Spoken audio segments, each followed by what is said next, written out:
All right, y'all. Hello. Welcome. We're going to get into some new moon messages. But first, okay. So I actually want to get into a channel new moon message first and foremost. And I don't know about y'all, but this new, oh, sorry, Pikachu's behind me. Give me a second. By the way, I'm Brianna Anissa, and I'm all over the place. I've just been trying to find my way, what feels comfortable. So, welcome. Now we are going to be posting this on Breeze Healing Studio, because I'm trying to build a directory of healers, and I just feel like my personal Brianna Nisa, I eventually want to save for my music, my art, and eventually maybe making like clothes again. And then Breeze Botanica, obviously for all spiritual things, and then Breeze Healing Studio because I like to collectively bring people together, and I just so much more healing that can be done when we have community. I hope that the music's not too loud, but yeah. So welcome to another new beginning.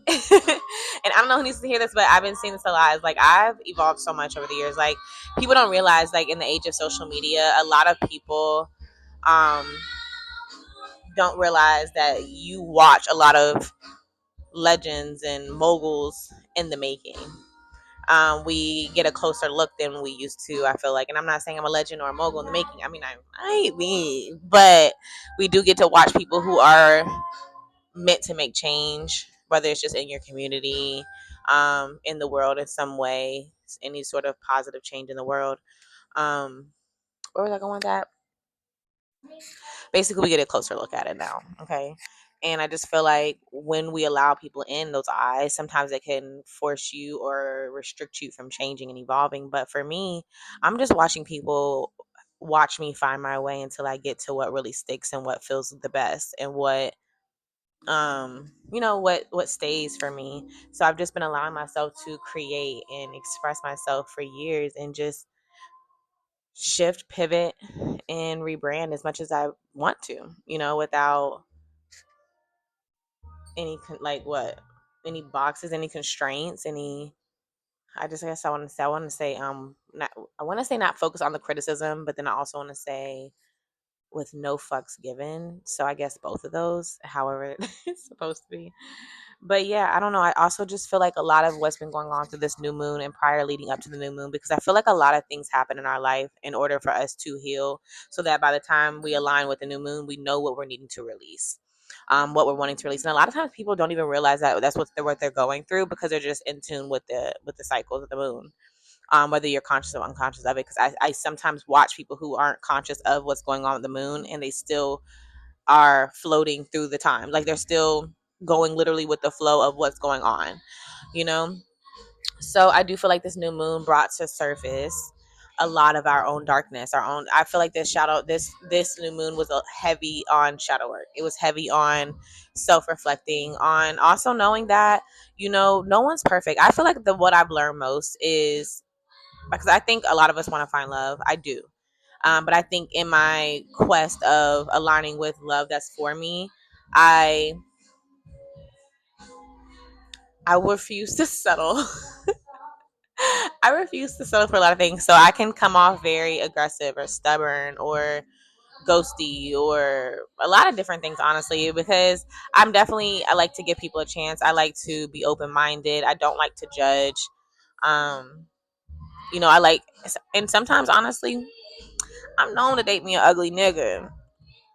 I mean, to the other people, because to me, I find beauty in everything and everybody, damn near. So if the energy, the intentions, I really feel like I connect with people's spirits. But then I've had to set a boundary, like, oh, well, if I'm kind of in a sense settling for someone who doesn't maybe always really deserve me, and that sounds really crazy, but someone who may not be like typically like super handsome, or maybe like today I saw on Twitter people calling it someone says something about a Beauty and the Beast, and I thought that was really dumb. But I can say there are times where I feel like I've dated someone where they weren't as attractive as me, and it's not always good because they feel that, you feel that, and that can result in a lot of different insecurities and different things that happen because of that. So I think that I've had to set a boundary for myself and not necessarily having to date conventionally attractive people, but someone that I am attracted to that, makes me like, oh, whoa, you're really handsome. Like, I want that. I deserve that, right? I'm not someone that I felt to be like, oh, let me just see. Let me see the vibe. Let me dig more to get to like you, or just kind of start to, think you're handsome. And I mean, that happens too, but I think I've started to just tell myself I deserve someone that immediately just makes my panties want to drop, and someone who can also connect with me intellectually and spiritually and emotionally, and you know, someone that makes me comfortable enough to have my, my inner child come out, my inner teenager, my anger, my fucking sadness, my anxiety. Like, I want to be able to express all those parts of me with somebody, my artistic, my depressive side. You know what I mean? Sometimes the bitch just leave me the fuck alone. But where was I going with this? So I don't know, but I guess I say all that to say is that I've come to understand that uh-uh, go back out. What do you mean? Okay, later. Um, what was I saying? Yeah, I guess anyways, I've allowed myself to set different boundaries and honor them. Like, for instance, I have a boundary where I don't talk to people from social media. However, like, there's times where I'll entertain it with the knowing that I'm not gonna go far with this because you already don't match the list. Like, you're not checking the boxes, but I'm bored, so I might entertain it just because, or because I know that sometimes I'm meant to just talk to people or align with them, have conversations, because I could help. A lot of times I be here to teach niggas shit, like, honestly. So I sometimes just allow myself to teach niggas shit, help niggas out, but um, yeah, so I have like a boundary where I know I don't take anyone seriously from social media. I know that if a person met me in person, boom, they approached me or, made their way of getting my number and connecting in person. Boom. Okay, he's checking the boxes that I set with God to give me the signs that this is my person. So I have a lot of those type of things set up in my life to be like, okay, this is how I kind of decipher who I can really give my energy to. So a lot of people don't realize I get so heavily invested in someone because you're checking my boxes with God, sir. You're checking my boxes with God. And I was saying this too the other day. I was talking to one of my friends, and I was just like, yeah, I mean, I do feel like, and that's been on my reflection, is like there's also times like recently where I feel like I've was really kind of impulsive, like a little impulsive, but the impulsiveness was more so because I was trusting my intuition so heavily. And it was like, oh, to the natural eye, like I could see how you might be like, okay, hold on, you might be a little, you know what I'm saying? Like, who are you? But then I'm like, oh, like, it's just because I trust God. In the craziest way. It's just like, oh, I take a lot of faith risks sometimes because I trust in my universe. I trust in my connection with God. I trust in my connection with my spirits, my angels. Um, and there's a lot of times. So then on top of that, in the midst of what's coming up in the new moon is speaking up for myself, like just speaking up, releasing. And like a lot of times I realize I will fall into this, I'm not going to say anything, I'm being stubborn, if a person's ignoring me or they're not talking to me, I'm not talking to them. Like, I do that a lot. Like, if a person doesn't reach out to me, I'm not reaching out to them. And something recently, like, I've just like every time I wake up, or I'll like wake up fresh in the morning with all this emotion energy, and I'll just like say all these emotions and get my shit off. But I'll be feeling so good.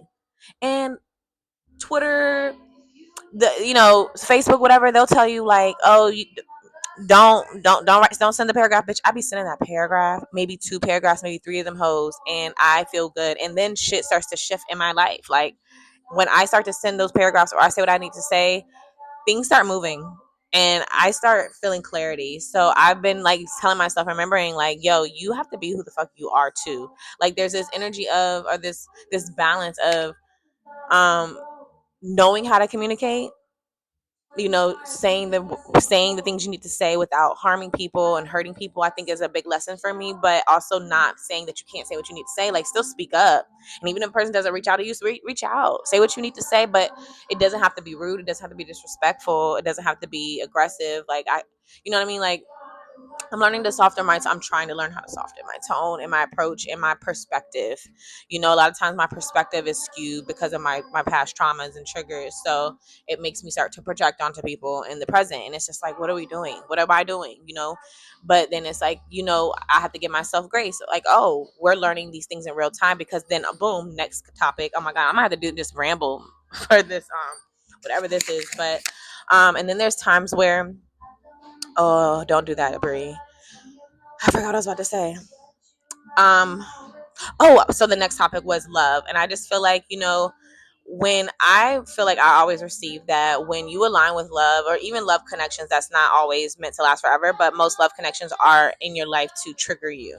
And there's some things in healing that cannot happen unless you are literally in real time doing it. And it happens through relationships, through romantic partners. And you can't get that sickness, that healing, that gunk that's in there that needs to come out without these experiences. So people think that, oh, just self-isolating and avoiding people is how we're going to heal it, but it's not. It's through actually interacting and moving through it. You have to actually move through it. You can't go over it. You can't turn away from it.